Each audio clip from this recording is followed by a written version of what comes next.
अस्सलाम वालेकुम। 9th class chapter 3 हम लोग कर रहे हैं, लॉगरिथम के बारे में है। 2 एक्सरसाइजेस अल्हम्दुलिल्लाह उसकी हम मुकम्मल कर चुके हैं और अब एक्सरसाइज 3.3 हमें करना है। लेकिन उससे पहले आज के लेक्चर में हम एक्सरसाइज 3.3 में इस्तेमाल होने वाले लॉग के कुछ बुनियादी कवानीन को स्टडी करेंगे।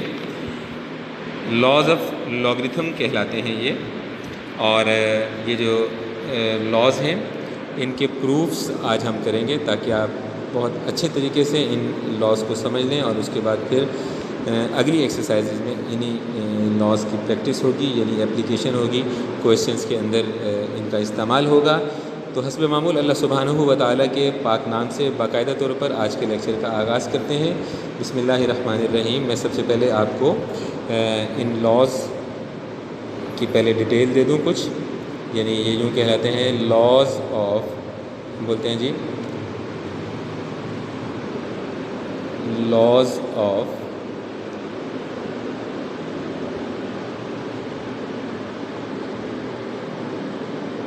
लॉगरिथम।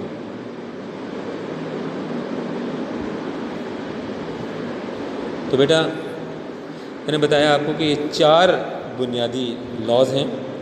आज के लेक्चर में हम फर्स्ट 3 लॉज करेंगे, उसके बाद इंशाल्लाह अगले लेक्चर में चौथे कानून को हम स्टडी करेंगे और उसके साथ ही एक्सरसाइज का आगाज़ कर देंगे।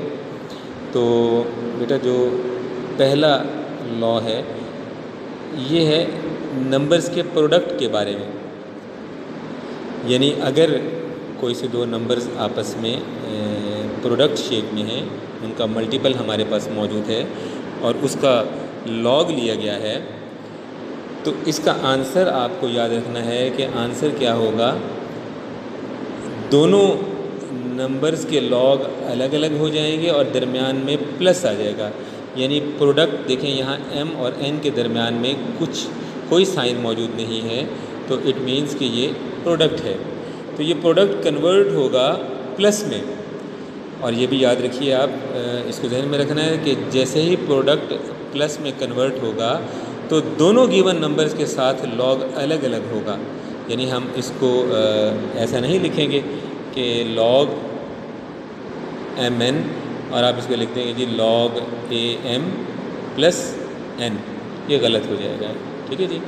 n के साथ भी प्लस, प्रोडक्ट प्लस में कन्वर्ट होगा, लेकिन n यानी सेकंड नंबर के साथ भी लॉग अलग से आएगा और जो भी बेस क्वेश्चन में गिवन है वो बेस एज इट इज़ साथ मौजूद रहेगी।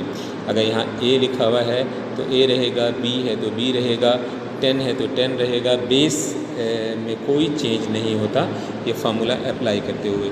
तो प्रोडक्ट कन्वर्ट हो जाता है प्लस में। इसके बाद जो सेकंड है उसको आप कह सकते हैं जी दिस इज़ क्वोशंट रूल। तो बेटा जो क्वोशंट रूल है यानी डिवाइड हो रहे हैं 2 नंबर्स आपस में, लॉग a यानी a बेस है और m ओवर n। तो डिवाइड के फार्मूले में किस में कन्वर्ट होगा बेटा? ये माइनस में। अच्छा यहाँ देखें, भूलने से बचने के लिए एक निशानी के तौर पे भी ये कहा जा सकता है। देखें डिवाइड में ये जो हम डैश फ्रैक्शन के लिए ये ओवर का जो साइन लगाते हैं ये माइनस जैसा है ना, तो इस फार्मूले में माइनस ही आएगा। और ये जो प्रोडक्ट रूल है यहाँ कोई साइन नहीं है 2 रकमों के दरमियान में, तो प्रोडक्ट है। वैसे अगर आप प्रोडक्ट का साइन देखें तो प्रोडक्ट का साइन जो है उसके अंदर 2 लाइन्स होती हैं। तो देखें इसी को अगर हम थोड़ा सा घुमा दें, ऐसे यूँ ऊपर कर दें, तो ये प्लस का साइन बन गया। तो प्रोडक्ट कन्वर्ट होता है प्लस में। और क्वोशंट रूल में यानी जब 2 नंबर्स आपस में डिवाइड हो रहे हों, फ्रैक्शनल फॉर्म में हो, तो उसी तरह से देखें लॉग अलग अलग हो जाएगा और दरमियान में माइनस आ जाएगा। तीसरा रूल ये है कि अगर हमें पार दी गई हो, इसको एक्सपोनेंट रूल कहेंगे आप। तो एक्सपोनेंट देखिए यहाँ पर हमें पार, एक्सपोनेंट यानी पार कितनी दी हुई है n, तो इस फार्मूले के हिसाब से ये जो पार है ये स्टार्ट में आ जाती है। It will be n log m और बेस a। तो ये 3 रूल हो गए, इन्हीं 3 का प्रूफ आज हम स्टडी करते हैं। चौथा रूल भी मैं फ़िलहाल आपको बता देता हूँ, जिसे हम चेंज ऑफ बेस रूल कहते हैं। इस फार्मूले के मुताबिक ये है कि अगर आपको ऐसी टर्म्स दी गई हैं दो यानी ये भी डिवाइड वाला रूल है। इसमें आप देखें जो पहले हमारे पास m/n था उसमें log एक दफ़ा लिखा हुआ है। अब आप देखें कि फ़र्ज़ करें मैं कहता हूँ जी n और a आपस में डिवाइड हो रहे हैं, लेकिन अब आप देखिए कि log जो है वो दोनों के साथ अलग अलग मौजूद है। देखिए फार्मूला नंबर 2 और फार्मूला नंबर 4 में डिफरेंस क्या है, ये m/n है, नंबर कोई भी हो सकते हैं, यहाँ n/a आ गया, इसके पीछे log 1 टाइम था, यहाँ log ऊपर अलग है और नीचे अलग है, बेसिस सेम है बहरहाल जो भी हैं। तो जब क्वोशंट रूल में तो जहाँ एक दफ़ा सिर्फ log लिखा हुआ है वो तो माइनस में कन्वर्ट हो जाता है, लेकिन अगर log अलग अलग हों तो इसको चूँकि हम चेंज ऑफ बेस रूल कहते हैं, तो यही होगा। इसमें आप देखें कैसे कि ये जो ऊपर वाला log n है ये एज इट इज़ आ जाता है और नीचे जिसका log दिया गया है यानी a का log है वो बेस बन जाती है। अब ये होता कैसे है तो इसका भी हम एक अलहदा से लेक्चर में बाकायदा तौर पे इसको प्रूफ करेंगे तो आप अंडरस्टैंड कर लेंगे। फ़िलहाल आप इसको एज ए फार्मूला याद रख लें। तो आइए अब आगाज़ करते हैं पहले प्रूफ का। तो पहले वाला हमारे पास क्या है जी, नंबर 1 प्रोडक्ट रूल था और वो क्या था, log a base mn is equal to log m plus log n और बेस जो है वो साथ छोटी करके नीचे आखिर में लिखी जाएगी। तो बेटा इसका प्रूफ ये है, जब हम प्रूफ स्टार्ट करेंगे तो सबसे पहले हमने लेट करना है।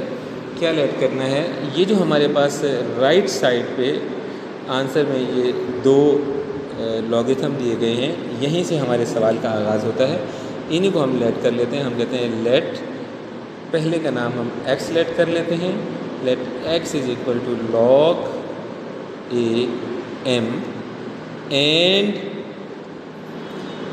और ये जो दूसरा है इसको हम y लेट कर लेते हैं and y is equal to log a n। तो अब क्या होगा बेटा, अब हमने यहाँ पे लिखना है जी राइटिंग इन, ये राइट इन एक्सपोनेंशियल फॉर्म। 3.2 में हम इसकी प्रैक्टिस कर चुके हैं और इसके लिए मैंने आपको एक निशानी भी बताई थी, वो ये कि आप यहाँ पर पेंसिल के ज़रिए से एक निशान लगा लें। मैंने आपको बोला था कि जैसे ये आपने पेंसिल से लगाना, जिसे बाद में आप रेज भी कर सकते हैं, यानी ये क्रॉस लगाना है, इंटरचेंज हो जाएंगे। एक्सपोनेंशियल फॉर्म में जाते हुए क्या होगा जी, m इधर आ जाएगा और x इस तरफ आएगा a के साथ, तो ये a raise to power x जाएगा। यानी यहाँ पे बाज़ वक़्त कन्फ्यूजन ये हो सकती है कि जी a पहले लिखना है या x पहले लिखना है। तो बेटा मैंने आपको बोला था जो बेस हो वो बेस रहती है। तो आप देखिए यहाँ पे a बेस है log की, अब ये एक्सपोनेंट की बेस बन जाएगी। ठीक है, ये जो निशान लगाया है ये लगाना ज़रूरी नहीं है, सिर्फ आपको समझाने के लिए लगाया है। आप इसके बगैर भी कर सकते हैं और करना भी चाहिए जब प्रैक्टिस हो जाए। जब तक प्रैक्टिस कम है यानी शुरू में आप पेंसिल का इस्तेमाल कर सकते हैं और सॉल्व करने के बाद इसे आप दोबारा रेस कर दें। तो देखिए इसी तरह यहाँ पर भी हम वही काम करते हैं, वो जो क्रॉस मैंने आपको बोला है वो हम लगाते हैं। तो उसके हिसाब से क्या होगा जी, ये n इस तरफ आ गया और राइट साइड पे क्या हो जाएगा, a raise to power y। बेटा ये दो इक्वेशंस हैं, तो हम बोलेंगे यहाँ पे मल्टीप्लाई। अब मल्टीप्लाई क्यों कर रहे हैं, क्योंकि हम पढ़ी प्रोडक्ट रूल रहे हैं। देखिए यहाँ पे ये मल्टीप्लाई हो रहे हैं दोनों आपस में, तो हमने मल्टीप्लाई करना है, मल्टीप्लाई अबव टू इक्वेशंस। अब जब इन दोनों को हम आपस में मल्टीप्लाई करेंगे तो इन दोनों की जो लेफ़्ट साइड्स हैं वो आपस में मल्टीप्लाई हो जाएंगी, यानी m n से मल्टीप्लाई होगा और जो राइट साइड है एक्सपोनेंट वाली वो राइट साइड से मल्टीप्लाई होगी।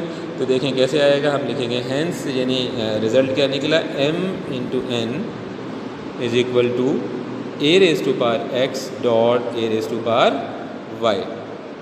ये आ गया। अब देखिए राइट साइड पर आप देखें कि दो एक्सपोनेंशियल टर्म्स हैं, मल्टीप्लाई एक ही टर्म है लेकिन उसके दो पार्ट हैं।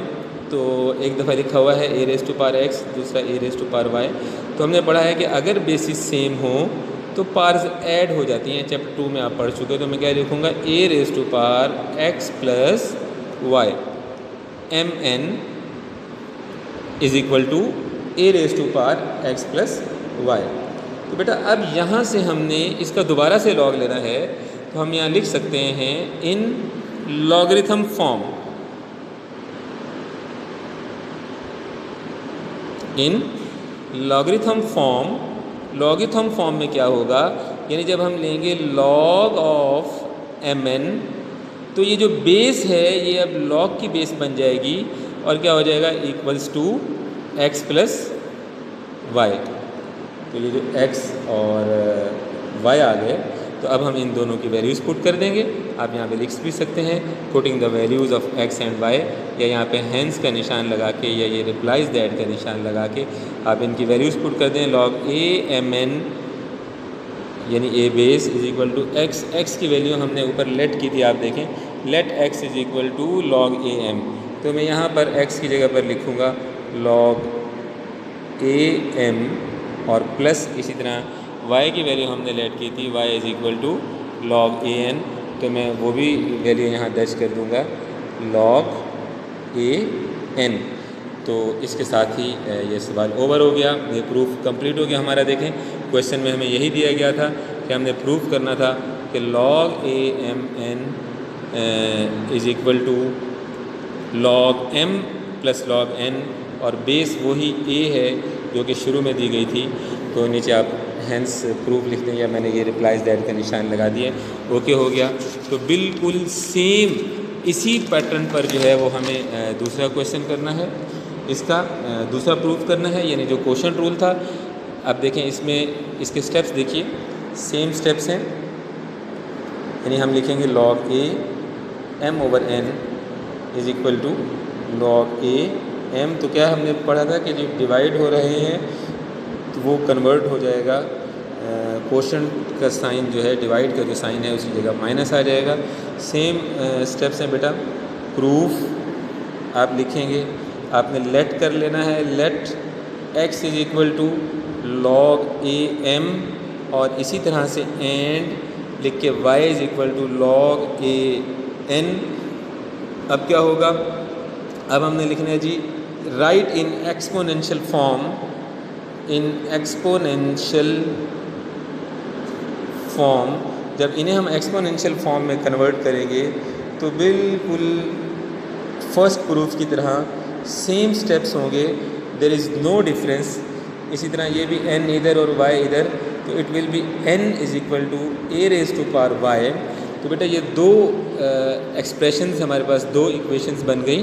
अब m और n को यहाँ तक पिछले क्वेश्चन में भी सेम आया था प्रूफ में, उस प्रूफ में हमने यहाँ से आगे मल्टीप्लाई किया था क्योंकि क्वेश्चन में मल्टीप्लाई था, लेकिन अब यहाँ पे क्वेश्चन में डिवाइड है, तो हम इनको आपस में डिवाइड करेंगे। तो हम यहाँ पे लिख देंगे कि डिवाइडिंग या बाय डिवाइडिंग अबव, यानी ऊपर वाली, बाय डिवाइडिंग अबव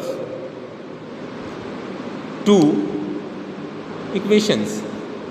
तो ऊपर वाली दो इक्वेशंस को जब हम डिवाइड करेंगे, it will be m over n is equal to a raise to power x over a raise to power y। तो बेटा हम इनको जब राइट साइड को सिंप्लीफाई करेंगे तो नीचे से ऊपर ले जाऊंगा तो it will be a raise to power minus y। यानी चैप्टर 2 में आपने पढ़ा है, जब कोई भी एक्सपोनेंशियल टर्म अपनी जगह से ऊपर या नीचे मूव करती है तो उसकी एक्सपोनेंट का यानी पावर का साइन चेंज हो जाता है। तो साइन चेंज होने के बाद अब सेकंड रूल अप्लाई होगा, यानी बेसिस सेम है तो पार्स आपस में ऐड हो जाएंगी। तो it is m over n is equal to a power x minus y. तो उसी तरह से अब हमने क्या करना है, अब हम लिखेंगे जी इन लॉगरिथम फॉर्म, यानी अब इसको दोबारा से हम लॉगरिथम फॉर्म में कन्वर्ट करेंगे। तो बेटा क्या हो जाएगा जी, हमने लिखना है log of m over n, और ये जो बेस है ये अब log की बेस बन जाएगी, is equal to x minus y, और x और y की वैल्यूज़ पुट कर देंगे हम दोबारा बिल्कुल सेम लास्ट क्वेश्चन की तरह, लेकिन अब इनके दरमियान में माइनस आ चुका है। तो x की वैल्यू हमने शुरू में लेट की थी, x is equal to log a m, ये आपको नज़र आ रही है x की वैल्यू। तो हम ये वैल्यू यहाँ पे पुट कर देंगे, x की वैल्यू हो जाएगी log a m minus as it is, और y की वैल्यू हो जाएगी log a n। तो बेटा ये इसका सेकंड प्रूफ है। और अब तीसरे प्रूफ की जानिब बढ़ते हैं। मैं आपको आज का जो तीसरा प्रूफ है वो भी बता देता हूँ, जो कि एक्सपोनेंट रूल था। मैंने आपको बताया कि अगर पार होगी तो वो शुरू में आ जाएगी, आपने इसको याद रखना है। इन क्वेश्चंस की हम प्रैक्टिस भी करेंगे एक्सरसाइज 3.3 में। तो जो तीसरा रूल है बेटा वो है हमारे पास log a m raise to power n is equal to n log m और बेस जो है वो a। यानी फाइनली क्या होता है आप देखें कि जो पार होती है वो शुरू में आ जाती है। बाकी आप देखें log m और बेस a, log m और base a as it is जो है वो मौजूद है। तो इसका भी हम जो है वो प्रूफ करते हैं। तो प्रूफ करने के लिए उसी तरह से हम लेट करेंगे। जो हमारे पास लेफ़्ट साइड है इसको हमने लेट कर लेना है। Let x is equal to log m और इसकी बेस a, पार जो है वो n। और इसी तरह से हमने जो राइट साइड पे log a m दिया हुआ है इसको हमने लेट कर लिया है y। तो हमने दोनों को लेट कर लिया और एक स्टाइल में लिखता हूँ, यानी मैंने यहाँ भी पहले जो नाम लेट किया था उसका x वो मैंने पहले लिखा है, यहाँ लिख देते हैं हम शुरू में। इसी तरह मैंने यहाँ पे y भी इसको शुरू में लिख दिया है। आगे भी लिख सकते थे, जहाँ भी लिखने दुरुस्त होगा। मैंने एक ही पैटर्न रखने के लिए इसको स्टार्ट में कर दिया है। तो अब हम अपने उसी उसूल के मुताबिक इसको कन्वर्ट करेंगे एक्सपोनेंट्स में। तो लिखेंगे इन एक्सपोनेंशियल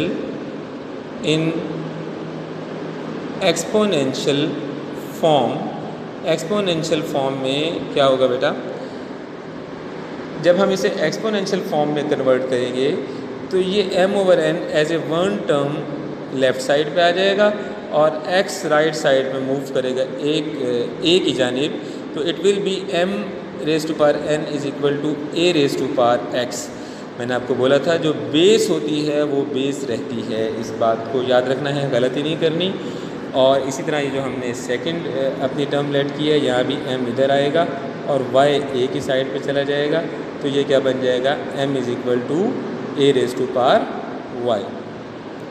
तो बेटा आप देखें कि ये m is equal to a raise to power y और यहाँ पे m पहले जो हमारे पास आया था m raise to power n is equal to a raise to power x।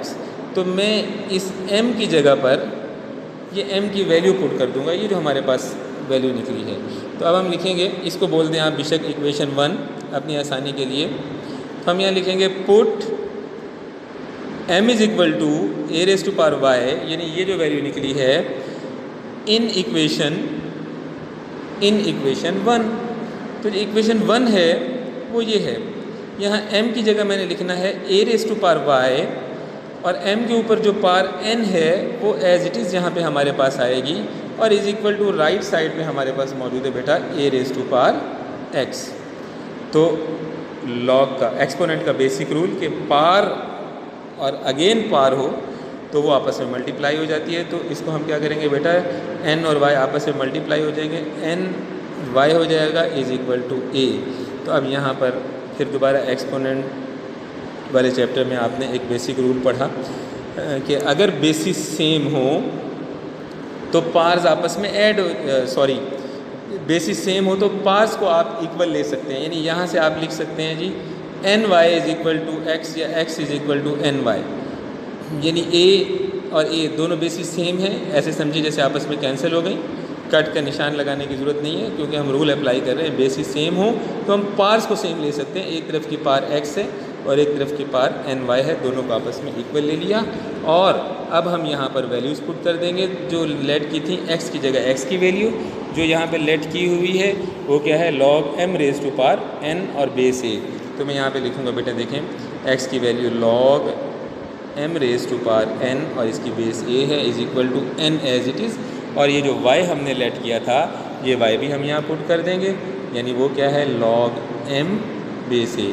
तो फाइनली आप देखें बेटा इसमें हो क्या रहा है, ये जो रिज़ल्ट आया है हमारे पास, इस रिज़ल्ट में जो पार है एक्सपोनेंट है लेफ़्ट साइड पे वो लॉग के शुरू में आ गई है। तो इन तीन लॉज की आप अच्छे से प्रैक्टिस करें। आपको बार बार लिख के इनकी प्रैक्टिस करना होगी बेटा। लिखने से ही आपको अच्छे से समझ भी आएगी, ग्रिप भी बनेगी और इंशाल्लाह आने वाले सवालात, आने वाली एक्सरसाइजेज़ आपके लिए और ज़्यादा आसान होती जाएंगी। अपना बहुत ज़्यादा ख्याल रखिएगा। अल्लाह हाफ़िज़।